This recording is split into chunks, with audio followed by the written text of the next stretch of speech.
কি ৰঙে খুৱাব তোমাক? খাবানে কেতিয়াবা? সবাই নহয়চোন, কোনটো ৰংনো ভাল লাগিব? শৰীৰ গেৰুহাটোনো ক'ত ফাটিছে? খুচৰি চাবলৈকে নেইল পলিচটো, নাইবা স্পা এটা কৰিবৰ কাৰণে যদি হেয়াৰ স্পা এটা কৰিবৰ কাৰণে যদি কিছু সময় উলিয়াবলৈ মন যোৱা পৰিৱেশ এটা থাকিলেহেঁতেন। হাবিলি কোবাই যোৱা বতাহ জাকে যদি মনলৈ কিবা এটা ভাৱ আনিলেহেঁতেন। কটা সন্ধিয়া বজাৰৰ পৰা অনা মোনাখন যেতিয়া নিজেই খুলি ভাবোঁ, হয়, মধ্যবিত্তীয় ঘৰৰ এইখন মোনা ইমানখিনিয়ে বহুত। সন্ধিয়া ৰাতিপুৱা বেলি নাইবা আন সময়বোৰত কোনবোৰ কাম কৰা হয় নাইবা কোনবোৰ কাম কৰা নহয়। ধূপ চাকি দিবলৈ সদায় হয়তো সময় সুবিধা নহ'বও পাৰে। দুটা ৰুমৰ মাজত নথকা ৱালখনে নাইবা ইটো ৰুম সিটো ৰুম পৃথককৈ নথকা সাধাৰণ বেৰখন বা পৰ্দাখনৰ সীমাবদ্ধতাৰ মাজত আমি সমজোৱা এখন ঘৰতে এই ঘৰখনৰ সপোন লগ লাগি থকাৰ সপোন, এসাঁজ লগে ভাগে খোৱাৰ সপোন। সাধাৰণ এই সপোনবোৰ জানো মানুহে দেখিব লাগে? এই সপোনবোৰ সপোন জানো হ'ব পাৰে?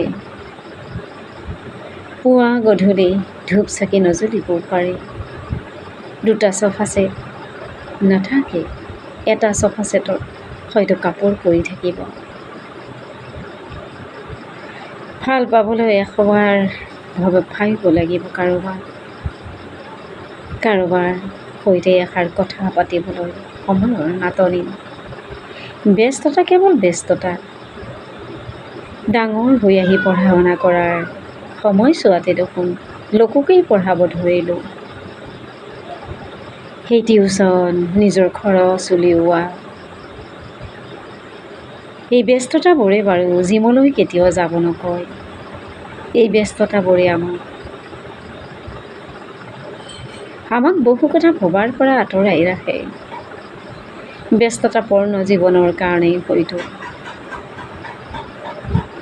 এনজাইটি, ডিপ্ৰেশ্যন বহু দূৰতে থাকে। ব্যস্ততাপূৰ্ণ জীৱনৰ কাৰণেই হয়তো নিজৰ সৈতে সময় কমকৈ পোৱা যায়। নেইল পলিচটোৰ আধা গ'ল,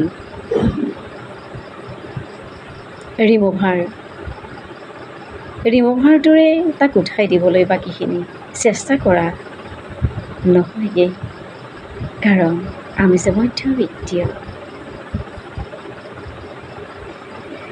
নেইল পলিচটো কিনি মায়ে আনি হাতত দিয়া নাছিল, নিজেই আনিছিলোঁ। টেবুলত হয়তো সি পৰি ৰৈছিল। আধা গৈছিল পাচলি বাকলি কাটোতে নাইবা অন্য কাম কৰোঁতে। সম্পূৰ্ণ সেইখিনি নাইকিয়া কৰিবৰ কাৰণে নেইল ৰিমুভাৰ কিনিবলৈকেও টকানো কেইটা? নাটনি, কেৱল নাটনি। সময় নোপোৱা যায় কেইটা? পাব্লিক গাড়ীত অহা যোৱা, পাব্লিক গাড়ীৰ ঠেলা হেঁচা, জনতাৰ ভিৰৰ মাজতো অকলশৰীয়া নাইবা সমূহৰ মাজতো অকলশৰীয়া। নিমিলে, বহু বস্তুৱেই নিমিলে। ইস্ত্ৰি কৰা কাপোৰ যে পিন্ধা নহয়গে। ঘৰত থকা ইস্ত্ৰিটোও কেতিয়াবা বেয়া হয়। তাক ভাল কৰি অনানো আৰু কেনেকৈ হ'ব? ইস্ত্ৰি কৰা কাপোৰযোৰ পিন্ধিবলৈ না হৰি আছে নে ইষ্টটো ভালেই আছে।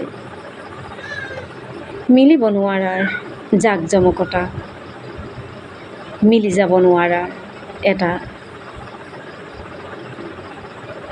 এটা একাকীত্ব।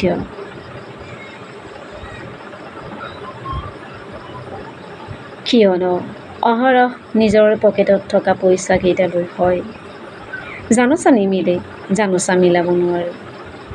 কাৰোবাৰ খালেতো খুৱাব লাগিব, নিয়ম ক'ত মিলিব, ক'ত মিলাব। নিয়মবোৰ ভঙাৰ ভয়, আগবাঢ়ি যোৱাৰ ভয়, সন্মানতোত ৰখাৰ ভয়। সিমানবোৰৰ মাজত হেৰাই যায় নিজৰ সপোনবোৰ, হেৰাই যায় জীৱনৰ বহু গোপন অধ্যায়। জীৱন দহৰ মাজতেই জীয়া হয়, সপোনবোৰ কাকো খুলি কোৱা নহয়।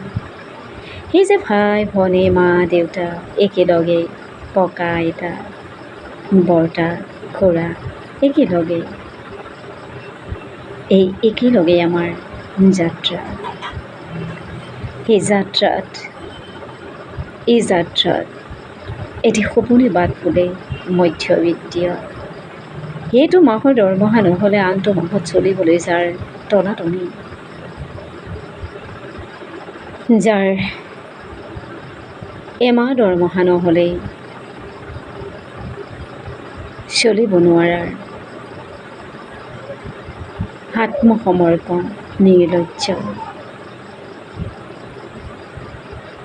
তাৰ বাহাদুৰিনো কি বস্তু। হয়, হয়তো ইমান ব্যস্ততা, কেৱল ব্যস্ততা একো নাথাকে, কিন্তু কেতিয়াবা অকলে থকাৰ ব্যস্ততা, কেতিয়াবা শাৰী ভঙাৰ ব্যস্ততাবোৰে হয়, ব্যস্ততাবোৰে জিম যাবলৈ দিয়া নাই, শৰীৰটো ঠিকে ৰাখিছে। এই যে পেকেট লাঞ্চবোৰ খাব নোপোৱাৰ মনৰ সামান্য বেজাৰ, এইবোৰে বাৰু শৰীৰটো ভালেই ৰাখিছে। এৰা ম'ম' চাওমিন চিকেন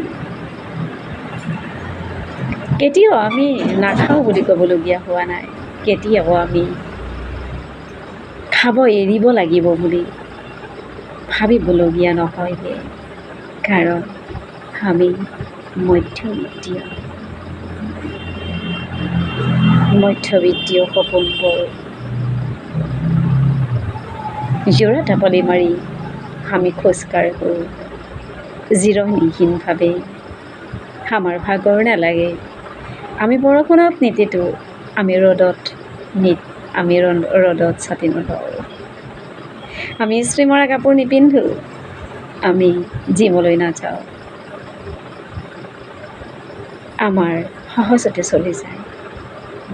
এৰা ইটো ৰুম আৰু সিটো ৰুম বুলিবলৈকে কাৰো এটা ৰুম নাথাকে, কাৰো নিজাববীয়াকৈ টেবুল নাথাকে, কাৰো নিজাববীয়াকৈ অন্য বহু বস্তুৱেই নাথাকে।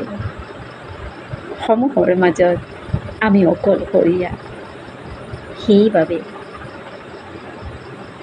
মধ্যবিত্তীয় সপোন আমাৰ।